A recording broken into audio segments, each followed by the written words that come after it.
Olá, esse é o Conexão. O Brasil fez bonito no Campeonato Mundial de Robótica, disputado no mês passado lá nos Estados Unidos. Na edição desse ano, da First Lego League, nossos estudantes com idade entre 9 e 16 anos ficaram em primeiro lugar nas categorias Design de Robô e Profissionalismo. Já na First Robotics Competition, 2 equipes nossas abocanharam a premiação máxima concedida a estreantes.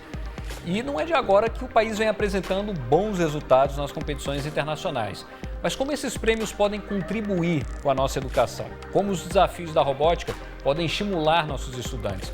Quem conversa com a gente sobre isso é o Rômulo Ribeiro, que é estudante de Engenharia Naval, o Sérgio Gotti, que é gerente executivo de Educação do SESI, e o Marco Antônio Mediolaro, que é professor do Departamento de Engenharia Mecânica da PUC, aqui do Rio de Janeiro. Muito obrigado pela participação de vocês aqui no Conexão. Sérgio, nos últimos anos, os estudantes brasileiros têm deixado aí uma boa impressão, né? A gente já acumulou alguns troféus, não foram só esses agora de abril. É verdade, Bernardo. Quer dizer, já no ano passado, por exemplo, nós ficamos em primeiro e terceiro lugar na principal competição em Houston. E aí é interessante você ver o fenômeno que a gente traz, porque, por exemplo, o Brasil, esse ano nós levamos 10 times do todo. Estados Unidos, ele tem normalmente em competição 6 mil equipes. Só os Estados Unidos. Só os Estados Unidos? Só os Estados Unidos. E nós estávamos em 74 países agora lá em Houston e mais de 15 mil estudantes. E você viu que das 10 equipes que nós levamos, 6 levaram algum tipo de premiação e chegando realmente ao topo. Então, assim, o Brasil tem se destacado mesmo. É sem querer tirar o brilho da conquista, né? Porque foram das 10 equipes, 6 conseguiram, quer dizer, 60% da nossa comitiva foi premiada. Mas daí você tira a diferença, né? Os Estados Unidos com 6 mil equipes participando da competição, e aí você vê a importância de se investir, né? De fato, na ciência, na educação, a diferença que é, né? É verdade. Eu acho que o Brasil ainda falta muito para investir. Né? Nós, na Rede SESI, já temos há 13 anos já robótica dentro das nossas escolas, e tanto que os nossos times têm se destacado nesses campeonatos, e nós somos os operadores justamente do que você falou do First Lego League, desde 2013 que o SESI é o operador nacional. E é interessante porque nós, por exemplo, esse ano já fizemos 1.000 equipes. Né? Só que essas 1.000 equipes delas, nós reduzimos para o que a gente chama do torneio nacional, que ocorreu inclusive no Rio de Janeiro, em março agora. Foi um grande festival com uma participação aí de 25 mil pessoas ao longo dos 3 dias que nós ficamos. Mas se você compara com as 6 mil equipes que estavam lá, então, quer dizer, realmente aí você viu o tanto de equipes que participaram das seletivas, vamos dizer assim. Não, sem dúvida, é uma diferença considerável. Exato. E, Rômulo, você teve a oportunidade de participar já de competições ao longo aí da sua trajetória. De que maneira isso orientou a sua profissão? Isso teve um impacto na hora de você escolher o caminho que você queria seguir? Não, sem dúvida. A robótica, ela foi para mim a possibilidade que eu podia aplicar tudo aquilo que eu vi em salas de aula de física, de matemática, todos os conceitos, torque, centro de gravidade, comprimento de arco, de circunferência. Então, poder colocar aquilo ali na prática foi muito legal, foi muito bom. Eu tenho a impressão de já ter ouvido isso em algum momento da minha vida. Mas como eu fiz jornalismo, eu acho que eu me afastei um pouquinho aí desses conceitos. Não, poxa, foi muito interessante, foi bem legal, porque isso você começa a ver no mundo real aquilo que você está vendo na sala com Lego ou com algum outro mecanismo de robótica. E isso para mim me apontou muito a querer conhecer mais, querer entender mais sobre esse meio. Então foi fundamental na minha decisão, da minha escolha de cursar engenharia. Né? E a primeira competição que você participou foi em 2010? 2009. 2009. Isso competição nacional ou não? Regional, e também participei do nacional. Aí depois continuei como membro alguns anos. No primeiro ano, a gente conseguiu para o Nacional, ficamos quase em último, mas no ano seguinte, em 2010, a gente foi vice-campeão brasileiro. A gente foi para um campeonato mundial na Holanda. Então foi realmente... E aí a robótica, desde então, tem me acompanhado. Hoje sou até técnico de equipe, então é paixão mesmo. E aí seguiu pelo caminho da engenharia naval, né? Isso. Agora, Marco, esse tipo de competição, qual que é o impacto que essa competição tem nesse estudante? Como é que ele chega à faculdade? Alguns participam antes mesmo de ingressar numa universidade, numa faculdade. Você percebe essa diferença do aluno que passou por essa vivência, por essa experiência? Com certeza, né? Os alunos, quando chegam lá no primeiro ano da universidade, muitos deles já têm alguma formação técnica, já se apaixonam pela equipe de competição, né, para colocar a mão na massa, construir. Outros alunos não têm essa experiência prática. Né? A gente faz um processo seletivo onde a gente acolhe todos os alunos da universidade, né, principalmente os que estão entrando, né? E lá eles vão, lá na equipe, né, onde a gente desenvolve robôs para competição, eles vão poder aprender a prática, né, o know-how, né, o como fazer. Nas salas de aula eles aprendem o porquê, né, o know-why, né? E é difícil na sala de aula você conseguir explicar os dois, o know-how e o know-why, né? Então eles aprendem toda a prática lá nessas equipes e vão se tornando engenheiros melhores, né? Eu, em particular, existem vários tipos de equipes de aerodesign, né, de aeromodelismo, equipes de Fórmula 1, Fórmula SAE, né, equipes de Baja também de veículos. Eu gosto muito da equipe de robótica, primeiro porque a minha formação, né, no meu doutoramento fiz em robótica, e segundo porque envolve muitas engenharias, né? Envolve engenharia de mecânica, eletrônica, de controle e automação, também de computação e, no caso dos combates robôs, engenharia de materiais também. Então o aluno fica exposto a 5 engenharias e para o mercado de trabalho hoje em dia isso é fundamental, né? Você não pode ser só um engenheiro especializado, você tem que se aprofundar em uma área, mas você tem que também ter a visão do todo. É uma ampliação aí de horizontes mesmo, né? Bom, olha, existem várias competições mundo afora, uma das principais é a First Lego League, que já mencionamos inclusive. Os estudantes que disputam esse torneio antes passam por uma classificatória nacional, então são avaliados pelo design, pela estratégia, pela mecânica, enfim. O crivo é bastante rigoroso, olha só. No torneio SES de robótica, que é um dos torneios da First Lego League, os alunos de 9 a 16 anos são estimulados a praticar ciência e tecnologia de uma forma bem científica, com pesquisa, com trabalho em equipe, construção mecânica de um robô, todos com peças Lego. Eles são avaliados em 4 categorias. São avaliados lá na arena, onde vocês todos podem ver as missões sendo executadas, o robô em modo autônomo. Mas para o robô estar em modo autônomo, eles fizeram um design mecânico, uma programação, uma estratégia. Isso é avaliado em outro momento numa sala. Em outra sala, eles são avaliados em pesquisa. Eles fazem uma pesquisa científica, como se fosse uma defesa de graduação, pós-graduação. E tudo isso, eles são avaliados no como eles fazem, se eles trabalham em equipes, como as crianças trabalham umas com as outras.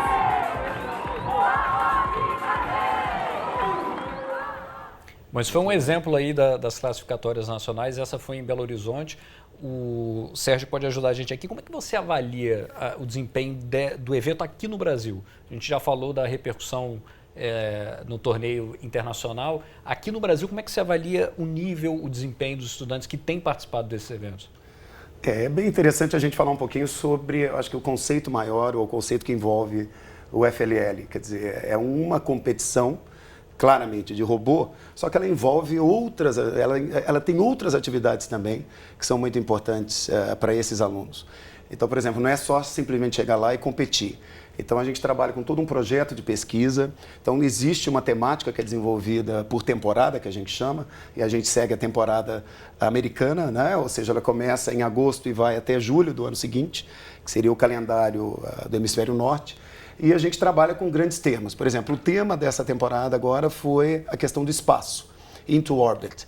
O que isso significa? Que os alunos trazem projetos de pesquisa justamente vinculados a essa questão do espaço. Então, é resolver problemas complexos de astronautas, como sobreviver com por exemplo, essa foi a questão temática da atmosfera. desse ano, né? Como você está falando, a gente está até vendo ali a notícia na agência CNI, que mostra ali algumas fotos das equipes que foram premiadas. Mas é um desafio tanto, né? Você pensar essa questão espacial, então, claro, leva a coisa para um outro patamar, né? Exato, você traz o projeto, você traz toda uma questão de como você trabalha em equipe, que isso talvez seja uma das coisas mais importantes para essas habilidades do século XXI, como você desenvolver esse trabalho em equipe, até porque para você empreender, para você criar startups, você precisa desse know-how. Então, quer dizer, é uma série de questões que são envolvidas para se chegar lá e competir. Você tem a programação do robô, você tem a competição em si na hora. Então, isso é interessante porque faz com que as crianças e esses jovens até 16 anos, eles se mobilizem com uma causa maior que a gente chama da robótica. E é interessante que é justamente essa geração que está indo para a universidade e que procura os cursos de engenharia, como o Marco estava dizendo, e que tem esse interesse. Quer dizer, o Brasil ele ainda está engatinhando, se a gente for parar para comparar com o Japão, Coreia do Sul, Singapura, que são, né, basta ver também, inclusive, a questão da classificação deles em termos de educação. E a utilização da robótica nesses países é algo que já é consolidado. E o Brasil está caminhando para isso. Você tocou num ponto interessante, eu queria até chamar uns dados que a gente tem aqui, que é a questão da classificação, uma comparação que a gente faz do Brasil com outros países que estão naquele chamado grupo dos países mais desenvolvidos. Perfeito. E um parâmetro importante é o PISA, né? Que é aquele programa de avaliação internacional que mede proficiência em matemática, leitura e ciências. Eu queria chamar a atenção, a gente, por exemplo, em ciências, a última avaliação do Brasil, nós tivemos 401 pontos, né? A média global é de 493 pontos. No quesito ciências, conhecimento. Em leitura, a gente teve uma média de 407 pontos, enquanto a média global, 493. Em matemática, a gente teve aí 377 pontos, enquanto a média global é de 490 pontos. E aí eu queria chamar o Rômulo agora aqui para a conversa. A gente vê assim, existe um déficit do Brasil em relação ao domínio dessas áreas, né, desses conhecimentos. Isso ajudou você, quer dizer, na sua preparação ali, participar de um evento como esse? Você já disse que despertou interesse ali pela engenharia, mas isso também consolidou outros conhecimentos, como de leitura, a própria matemática, o trabalho em equipe, isso foi determinante para você? Com certeza. Falando, por exemplo, o trabalho em equipe, isso ajuda a gente nos relacionamentos que a gente leva para toda a nossa vida, né? Seja um trabalho na faculdade, seja como no ambiente profissional, com estágios que eu fiz. A parte de engenharia, como eu disse, né? Então eu ando na rua, vendo um caminhão, um guindaste, alguma coisa assim, eu já vejo a aplicação daquilo que eu vi. Então esses conceitos ficam muito mais claros. O centro de gravidade, como eu estava falando, brincando aqui, tudo isso facilita muito mais eu acho que enraiza muito mais esses conceitos, então facilita para aplicação de fato, né? Agora, Marco, em relação a essa questão da ciência, a gente viu o dado ali do PISA que mostra uma posição do Brasil ainda muito aquém do que os outros países já têm em termos de desempenho. Isso você acha que tem ajudado? Você observa que assim, essas competições, pelo menos aqueles estudantes que passam por aquela experiência, eles têm apresentado uma melhora de fato no desempenho, ali, no domínio das ciências, da matemática? Essas competições são um grande estímulo para eles, né, para os alunos. Eles estudam a matemática, a física que eles precisam para aplicar nessas competições e eles aprendem ali na prática, né, como lidar com essas ferramentas, né, como interagir, como trabalhar em equipe, né, isso é algo fundamental. Por exemplo, lá na equipe RioBots a gente divide tudo, tem toda uma hierarquia ali dentro, como se fosse uma pequena empresa, né? Então tem o coordenador da mecânica, da eletrônica, da parte dos autônomos, coordenador de comunicação, coordenador da parte administrativa, né? Todos são alunos, né? E que coordenam outros alunos, e tem um capitão que também é um aluno, e finalmente eu ali gerenciando tudo. Na PUC você mantém uma equipe, existe uma equipe lá? Exatamente, a equipe RioBots ela foi fundada em 2003, né? Desde então a gente tem participado de competições de robótica no Brasil, no mundo também, principalmente focado em combate a robôs, mas também sumô robótico, robôs humanoides também. É bem interessante. Interessante do sumô que eles são autônomos na maioria das categorias, ou seja, eles têm que ser inteligentes. Então o aluno também desenvolve a parte de computação, de inteligência computacional. A gente tem até o site da RioBots, que é essa equipe de robótica da PUC aqui do Rio de Janeiro, a gente está vendo o site ali. Ali vocês registraram também as premiações que vocês já tiveram, né? A gente já tem mais de 160 campeonatos, né? 80 deles, mais aproximadamente ouro, né? Em diversas categorias, né? Principalmente na área de combate também, né? E os alunos que se formam na equipe, né? Já foram mais de 200 alunos, né? Que ficaram pelo menos um ano na equipe, né? Quando eles saem para o mercado de trabalho, nas entrevistas de emprego, principalmente quando é no Rio de Janeiro, eles já perguntam, você é da PUC? Você esteve na equipe RioBots? Ele já abre aquele sorriso. Uma referência, né? É uma referência. Ele já sabe que é um aluno que vai ter a base teórica e também teve exposição com a parte prática, né? Agora, a equipe, ela participa desses torneios, participa dessas mobilizações, mas dentro dela também você mantém linha de pesquisas? Como é que é isso? os alunos pesquisam, né? São alunos de graduação, né? Então a pesquisa ainda é um pouco informal, né? Eles estão pesquisando por corporate, pesquisam o que os adversários estão utilizando, pesquisam como fazer para tornar o robô mais confiável, e tudo isso eles trazem nas reuniões. Tem 2 reuniões por semana, a gente vai consolidando essa informação, né?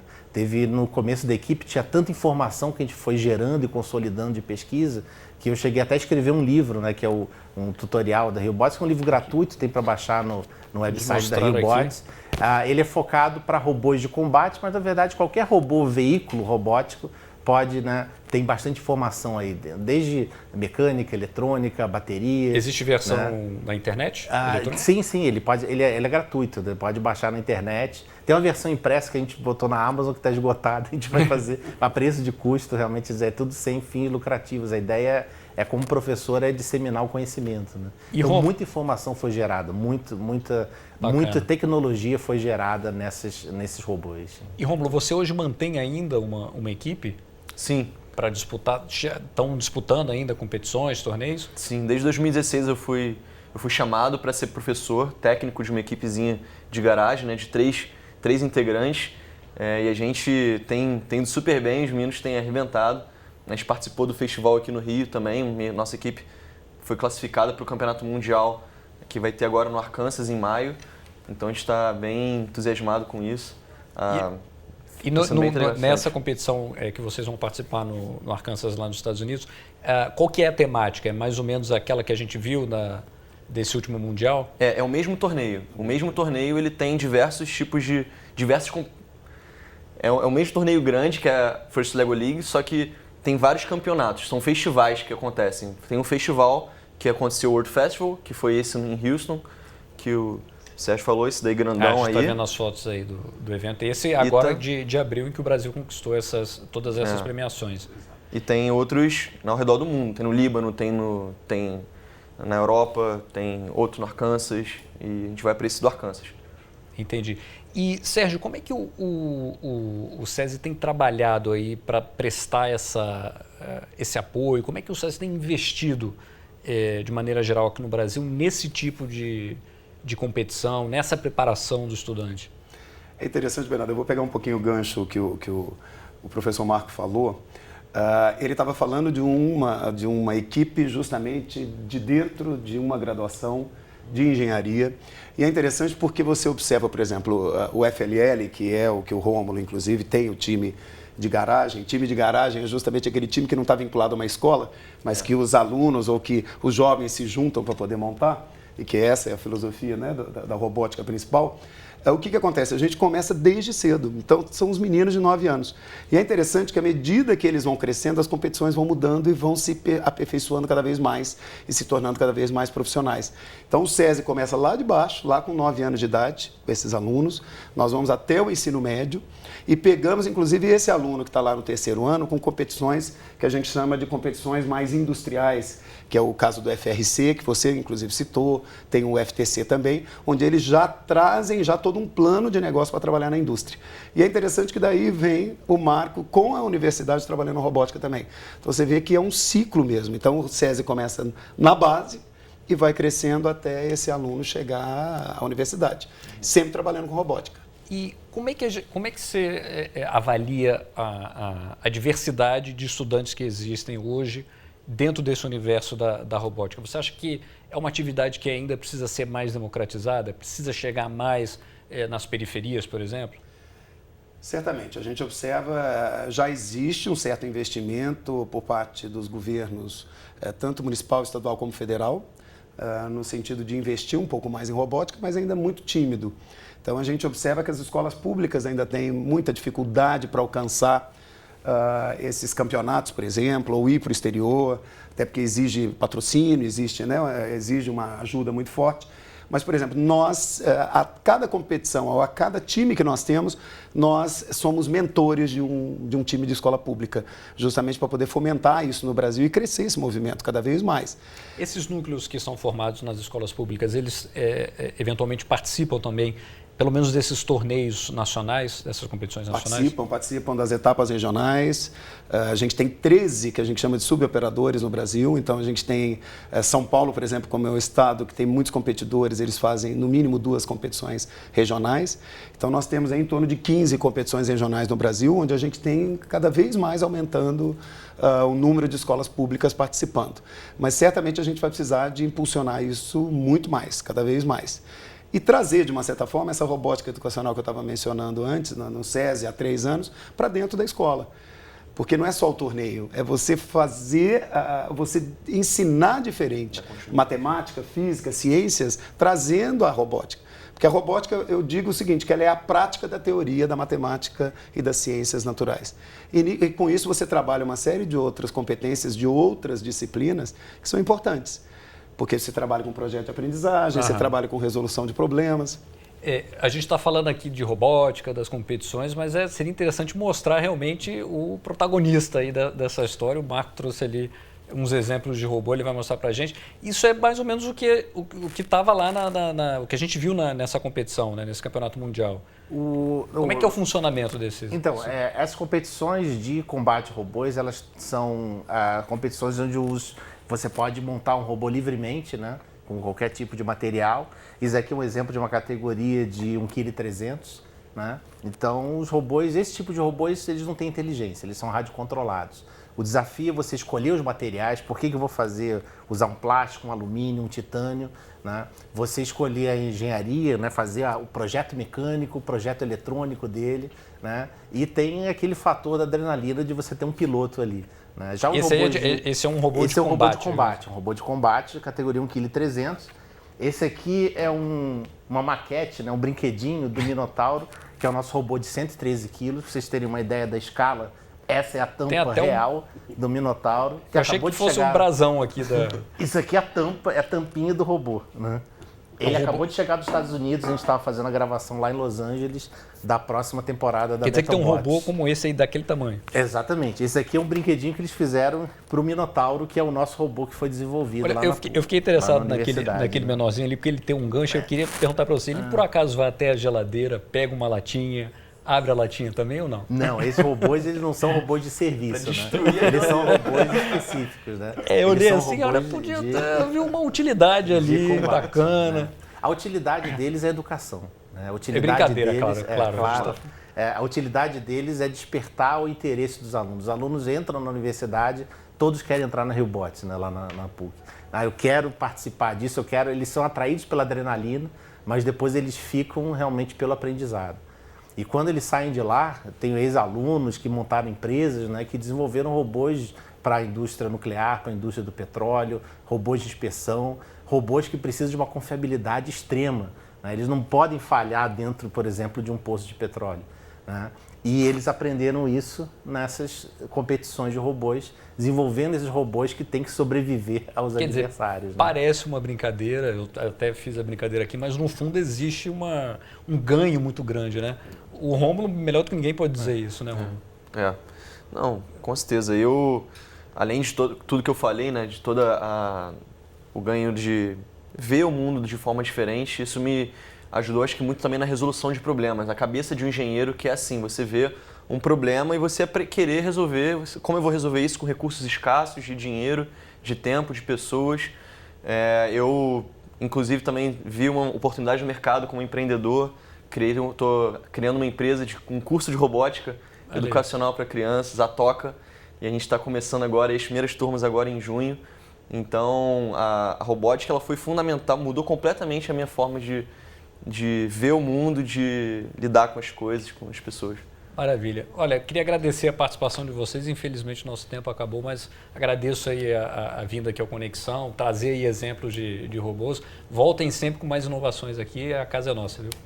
Obrigado. Valeu, obrigado. A você de casa, obrigado pela companhia também. Se quiser rever essa e outras entrevistas, é só acessar o futuraplay.org e nenhum para trás.